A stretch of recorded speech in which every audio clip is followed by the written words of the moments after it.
toch extra nog even willen noemen vanwege de enorme groei die ze het afgelopen jaar hebben doorgemaakt. En dat is omroep RTV Noord.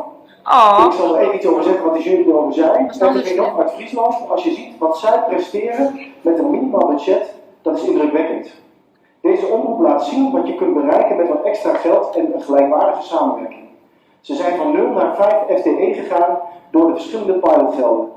De omroep is een mooi voorbeeld van goede samenwerking tussen lokaal en regionaal. Ze illustreren dat ook in een grote, dunbevolkte streek een streekomroep de oplossing kan zijn, mits er een extra financiële impuls wordt gegeven.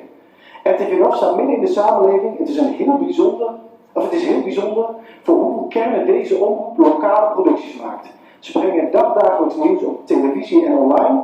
En op radio is waar wel heel veel doorgifte nog van Omroep Friesland, maar tegelijk zie je dat de omroep volop het nieuws zit en er regelmatig pushmeldingen uitstuurt. Inwoners van het gebied hoeven nooit ongeïnformeerd te zijn met zo'n goede omroep en daarom een eervolle vermelding voor RTV Noord namens de jury.